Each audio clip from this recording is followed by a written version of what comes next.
Como eu estava dizendo, eu fiz a minha transição de carreira da neuro para a saúde coletiva, depois que eu comecei a atuar como fisioterapeuta dentro do NASF, né, o antigo NASF, agora é a Zemults, desde o ano passado, né, tivemos uma volta do financiamento, troca de nomenclatura, mas eu, durante os bons anos da minha vida, atendia dentro do Sistema Único, dentro de uma unidade básica de saúde, onde a maior parte dos meus pacientes, dos meus usuários, foram pacientes idosos. E hoje, como docente, né, acompanhando os meus alunos nas unidades básicas, isso se repete, né, do outro lado.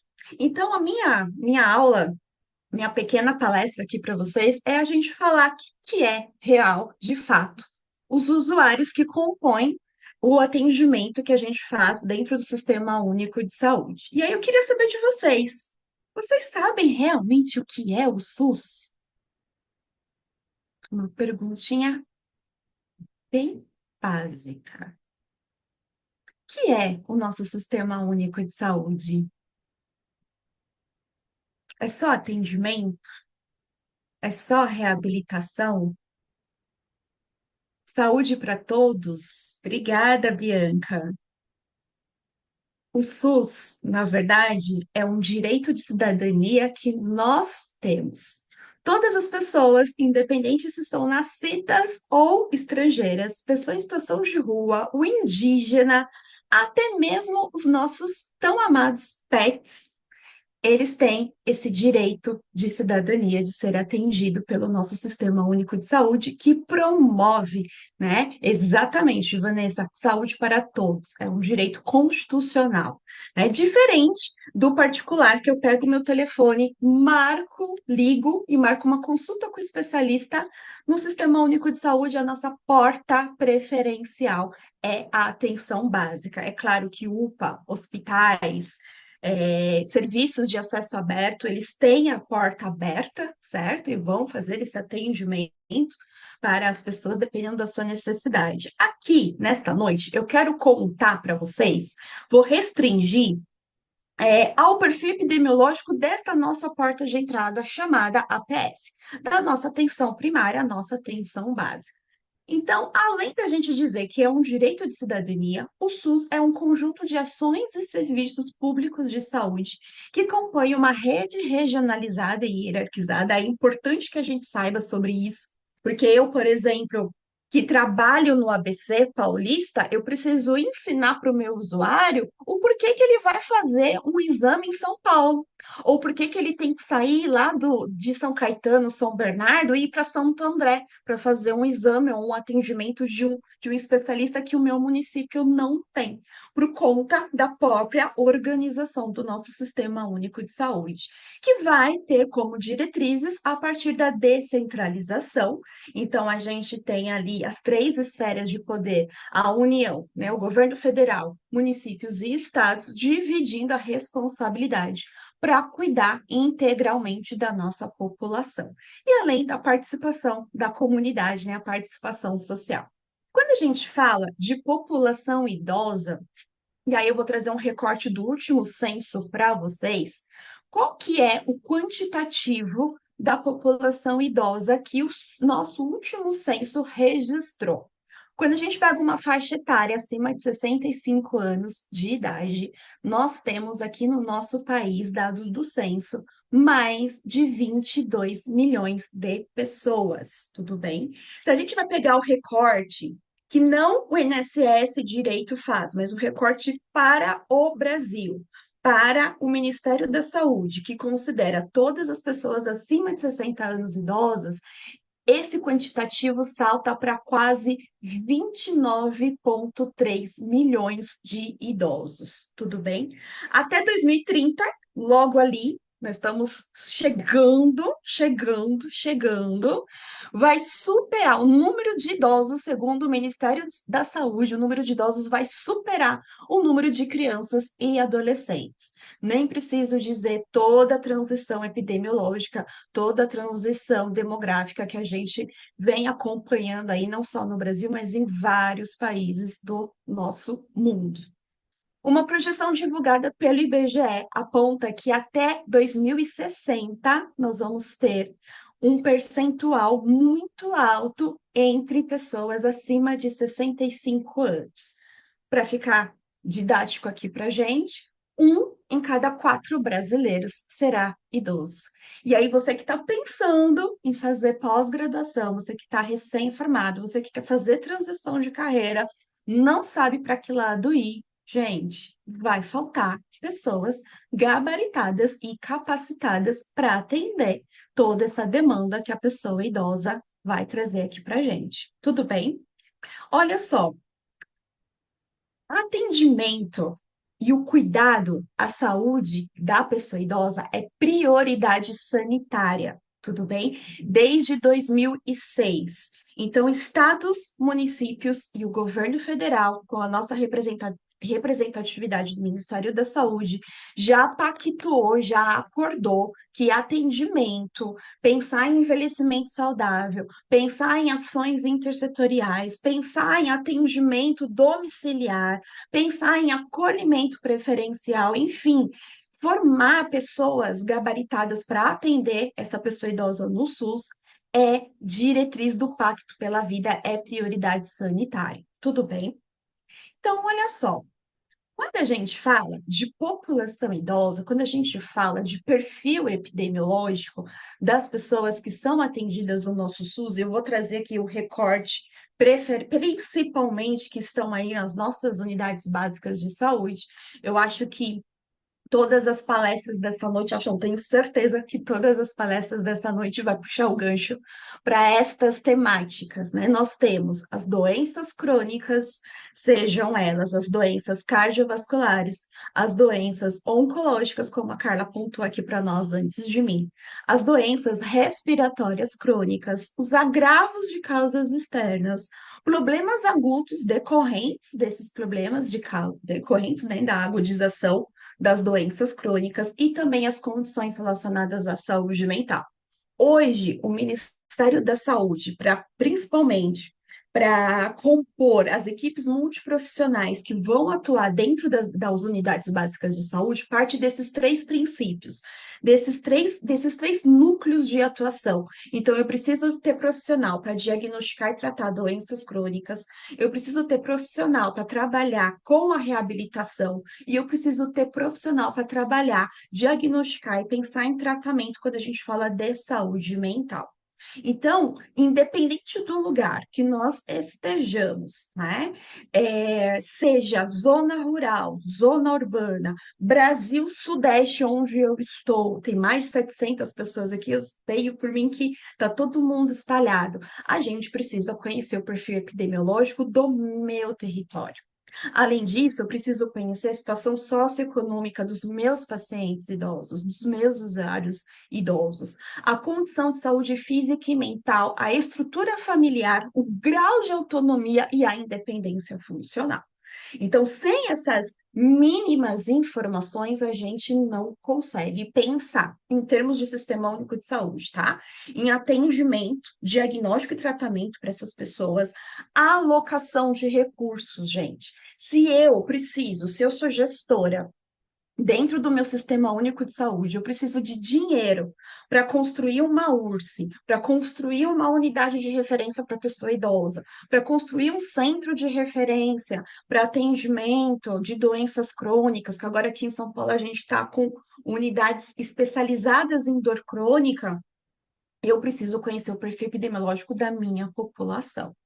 Sem esse perfil, sem esse conhecimento, a gente não consegue nem receber verba financeira, tá? Então, isso é importante. Eu não consigo alocar profissional para trabalhar diretamente com esse usuário. Como eu falei para vocês, a nossa porta de entrada preferencial é dentro das unidades básicas de saúde, e a gente observa também um grande número de idosos procurando as UPAs, as unidades de pronto atendimento, conta das agudizações de problemas relacionados a essas doenças crônicas e também a causas externas, questões de fratura e violência contra o idoso. Acho que tudo isso, provavelmente muitos de vocês já devem, né, conhecer um pouquinho sobre esse perfil. Principalmente quando a gente se forma fisioterapeuta e aprende da nossa grade realmente sobre a questão da autonomia, da independência, da questão da funcionalidade para a pessoa idosa. Aqui eu também vou puxar o gancho para dois assuntos importantes que passam desapercebidos de nós, mas que estão gritando, batendo ali da nossa porta. Mas antes, olha só, trago para vocês um recorte, tá? Do Estudo Longitudinal da Saúde dos Idosos Brasileiros. Ele é chamado pela sigla ELSE Brasil. Foi publicado em 2018. Gente, tem até Instagram do ELSE Brasil, para vocês ficarem ali sabendo de todos os artigos científicos, todos os estudos que tem gerado, né, a partir desta grande coleta de dados. Foi pela primeira vez publicado um traço, né, do perfil de saúde do idoso residente aqui no nosso país, o uso dos serviços de saúde, suas limitações funcionais, as causas de hospitalizações, entre outras condições sociais que vão permitir o aprimoramento das nossas políticas públicas. Que condições sociais que são essas? Gente, idoso, negro no nosso país, com baixa escolaridade, eu não sei se vocês sabem, mas é indicador, é determinante social de saúde para agravos cardiovasculares. É determinante social. Então, a gente precisa entender sobre as condições sociais dos nossos pacientes idosos, sim, senão a gente não vai conseguir ser resolutivos e atendê-los integralmente dentro de todas as demandas que eles trazem. O Elcio Brasil trouxe o seguinte recorte para a gente: 75,3% dos nossos idosos dependem exclusivamente do SUS. 75% da população idosa brasileira depende exclusivamente do SUS. Desde o atendimento primário até o atendimento oncológico que a professora Carla acabou de trazer aqui para nós. 81% realizaram pelo menos uma consulta médica em 12 meses. 10% dos idosos foram hospitalizados uma ou mais vezes. 40% possuem uma doença crônica e quase 30%, 29,8%, possui duas ou mais doenças crônicas. Então, se a gente for juntar todas essas duas porcentagens no pacotão, 70% dos idosos possuem alguma doença crônica não transmissível. O perfil do idoso brasileiro que é atendido nas nossas unidades básicas de saúde. Então, ele vai trazer multimorbidades. Ele é um idoso poliquixoso e é um idoso que está vivenciando uma polifarmácia. Essa é a tríade clássica, tudo bem? Em contrapartida, a gente observa que os nossos idosos, eles estão muito mais ativos, muito mais preocupados com atividades de lazer, atividades físicas e querendo viajar, né, explorar o mundo. A gente vai observar idosos que se fortalecem entre si. O que que significa isso? Eles vão se juntar entre seus pares. Então, os nossos grupos de dor crônica, eventos que acontecem dentro da unidade básica de saúde, faz com que esses idosos se aproximem e por conta, né, da fragilidade familiar que muitos carregam, abandono familiar, eles vão se unir, eles vão se juntar, eles vão se fortalecer. Basicamente, um vai segurar na mãozinha do outro ali para caminhar na terceira idade juntos. Alguns idosos preferem voltar a estudar e voltar a trabalhar, mesmo já aposentados, para manter a mente ativa, mesmo que seja uma carga horária bem menor, tá? Os idosos hoje estão muito preocupados com a aparência e, e tabus em relação à sexualidade, tá? Isso eu vou falar daqui a pouquinho, porque é um diferencial aqui da nossa temática relacionada ao perfil epidemiológico dos pacientes, dos usuários que são atendidos no SUS. E outra coisa que nos chama bastante atenção, tá, gente? Violência contra a pessoa idosa. Eu fiz uma busca no DataSUS hoje, tá? Para saber realmente o quantitativo nos últimos 3 anos. Olha só, estou falando de 2023, tá? Porque a gente não tem dados de 2024. 2023, 2022 e 2021. mais de 94 mil notificações de violência contra a pessoa idosa estão lá no DataSUS, tudo bem? Isso inclui violência interpessoal e violência autoprovocada, que eu vou falar um pouquinho sobre isso na nossa aula de hoje, tá? Tudo bem, pessoal? Tudo bem? E olha só, as competências do fisioterapeuta atuante no Sistema Único de Saúde. Ele vai avaliar todo o estado funcional do nosso paciente idoso. O nosso fisioterapeuta, que está lá na atenção básica, ele vai inclusive triar para atenção secundária e para atenção terciária, para ele poder fazer fisioterapia lá sozinho, individual, até mesmo em grupo, nas clínicas e nos ambulatórios, nas policlínicas. O fisioterapeuta que está lá na atenção básica, ele é responsável por entender todo esse perfil epidemiológico que eu falei para vocês aqui, das multicomorbidades, da polifarmácia, dele ser poliqueixoso, e ele vai atuar dentro do campo de promoção da saúde, trabalhar com educação em saúde. Ele vai ser responsável pela parte de vigilância à saúde funcional, fazendo busca ativa das prevenções desculpa, das doenças mais prevalentes que tem no território, para ele poder pensar em minimizar esses agravos e até mesmo, né, como se fosse uma bola de cristal, trabalhar com a prevenção dos principais agravos. O fisioterapeuta que está ali na linha de frente da atenção básica, está ali, né, atuando na AB, ele precisa saber na ponta da língua quem são os idosos restritos e acamados do seu território. Quem são os idosos que frequentam com muita frequência a unidade básica de saúde? Quais são as doenças mais prevalentes que tem, que aparecem no território? Quais são as residências que apresentam risco de quedas para a minha pessoa idosa? Realizar visita domiciliar, pensar nas vulnerabilidades do território. E, da outra parte, pensar em realizar grupos de cinesterapia, atendimento individual quando necessário e atendimento domiciliar, principalmente para aqueles indivíduos que estão acamados ou operados recentemente ou que têm algum problema neurológico ou relacionado à saúde mental. Gente, o nosso escopo de atuação é gigantesco, tá? Por conta de todas as demandas que a gente tem. O que que não é tão debatido assim, que está gritando em todo o território brasileiro e quase ninguém se discute? O aumento de idosos que estão, né, sendo acometidos pelas infecções sexualmente transmissíveis, um aumento que está vindo desde a década de 90 e a gente não conversa sobre isso, tudo bem? O número de idosos com ISTs é um fenômeno global. Lembrar que as ISTs, a gente está falando de doenças causadas por bactérias, fungos ou vírus, que a grande maioria delas é por conta de práticas sexuais inseguras ou desprotegidas. A gente vê muitas campanhas de ISTs direcionada ao público jovem e ao público adulto, mas a gente não vê essas mesmas campanhas direcionadas para o nosso público idoso, tudo bem?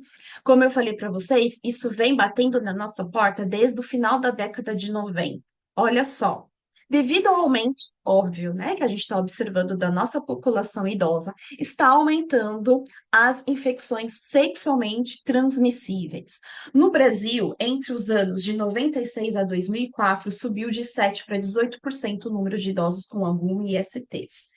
Nas mulheres, é muito frequente HIV, sífilis, gonorreia, verrugas genitais, herpes, principalmente na faixa etária de 60 a 74 anos. E aí eu vou Jenny, perguntar para você. Oi, 5 minutinhos.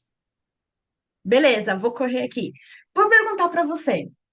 Você sabe direitinho como que essas ISTs, HIV se comporta, a sífilis se comporta, sem contar nas hepatites virais. A gente não aprende sobre a epidemiologia das doenças transmissíveis na nossa graduação. Em 2018, o Ministério da Saúde trouxe para a gente números que teve um aumento de mais de 20% de mulheres com HIV. A faixa etária de detecção entre os homens foi de 13,4 a cada 100 mil habitantes. Então, os idosos e a gente, né, como profissional, tem uma visão errada, errônea da sexualidade na pessoa idosa. Os idosos acham que não precisam usar preservativo, porque as mulheres estão na menopausa, não vão engravidar, por que que eu preciso usar? Certo? Não tem risco de ficar grávida. Acham que ST é coisa de pessoas jovens, profissional de saúde que não pergunta sobre a vida sexual, ou só se vai trabalhar, né, com a fisioterapia pélvica e pergunta. E a gente não vê campanhas voltadas à prevenção de STs em nada, em rádio, em TV, nem nas nossas unidades básicas de saúde. Outra coisa, pegando aqui os últimos minutinhos que eu tenho, quando a gente fala de saúde mental, 13% da nossa população idosa está com depressão, principalmente entre as idades de 60 a 64 anos. Tudo bem? Depressão está aumentando, tá?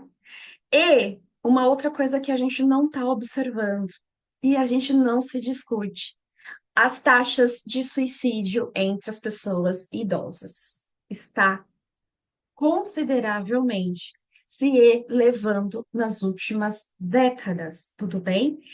O idoso, ele não vai se suicidar porque ele se aposentou e agora, nossa, minha vida acabou ali.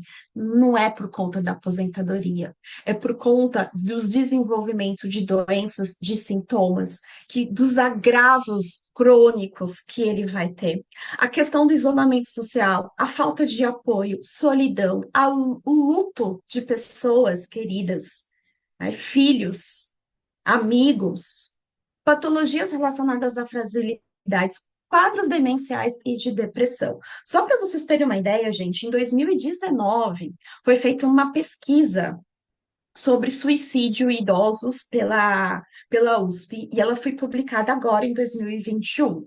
Tá? A modalidade preferencial dos idosos para cometer suicídio é enforcamento e as autointoxicações, principalmente medicamentosa, tá?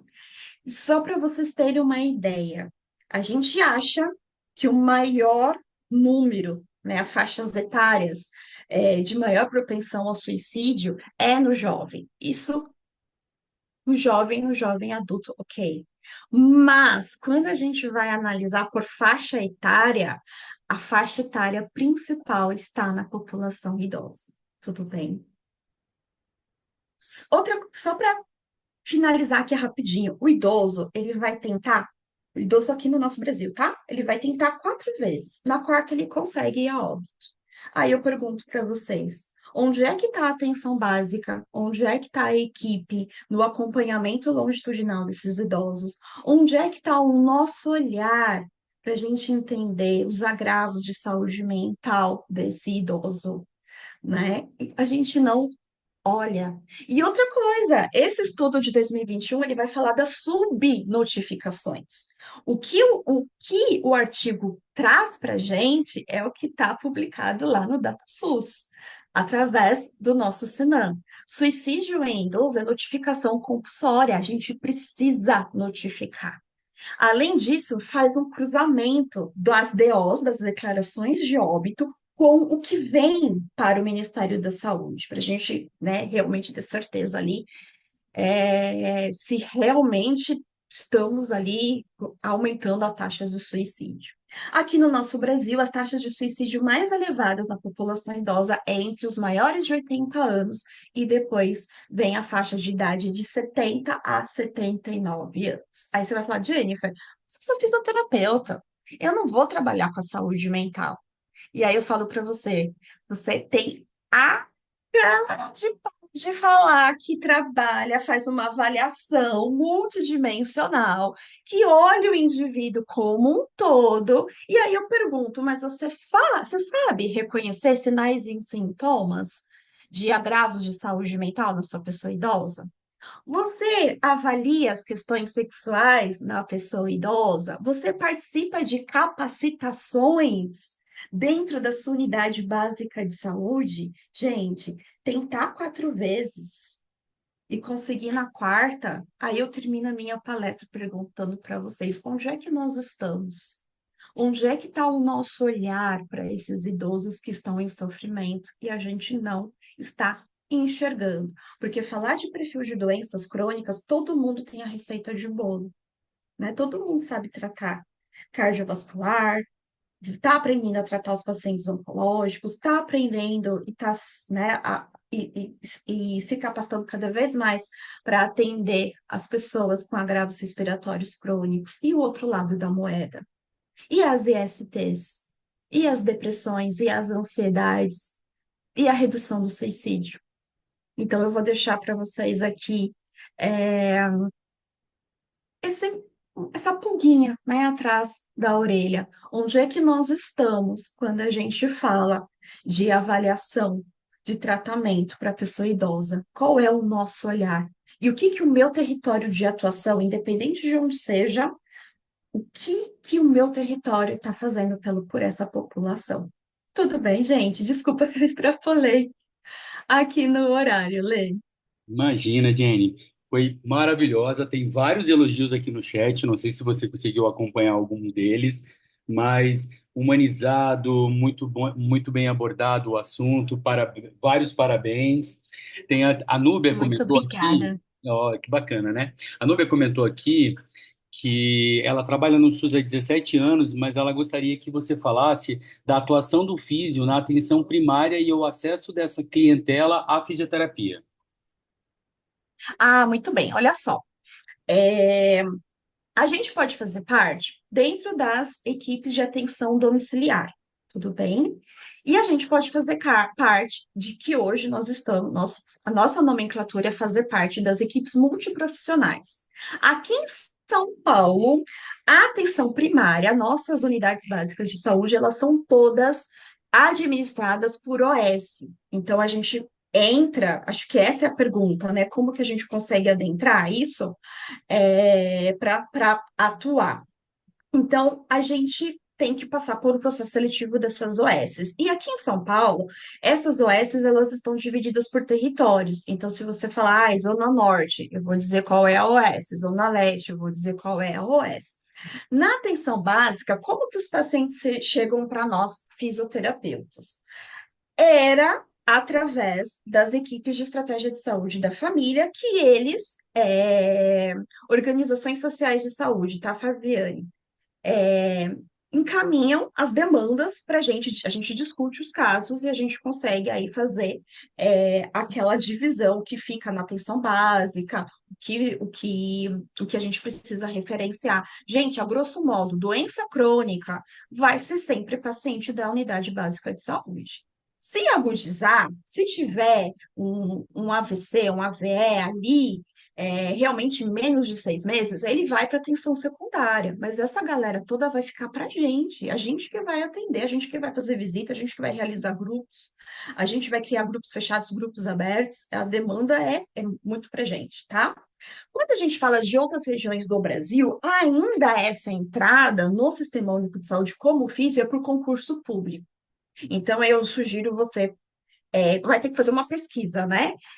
Como que está estruturada a minha atenção básica no meu município, no meu estado? É pelas organizações sociais que eu tenho que mandar o currículo, ou vai ser por concurso público, pela administração direta? Aí eu tenho que ficar ligada nos editais de concurso público que o meu município vai abrir, tá? Quem está aqui em São Paulo, aproveita que Campinas está com o edital aberto, tá, gente? O salário é muito bom, tá bom? diga-se de passagem. Então, falando do paciente, o paciente, a equipe de saúde, ela que vai discutir com toda a equipe multiprofissional da qual a gente faz parte, fisioterapeuta, para pensar no tratamento longitudinal, né, no acompanhamento longitudinal desses pacientes. E aí a gente tem, obviamente, algumas escalas de avaliação que a gente consegue aplicar no SUS por conta da nossa demanda e por conta do nosso pouco tempo, né, de consulta aí com os nossos pacientes. Mas aí isso é debate para uma outra aula, para um outro dia. Ou vou fazer o Só um merchan gostinho que aqui. quero Vem mais, fazer a né? pós Um com a simpósio gente. novo, uma palestra Vem fazer. nova. Exatamente. Vem fazer a pós com a gente que eu vou ensinar tudo para vocês esse caminho das pedras, tá bom? Exatamente, isso aí.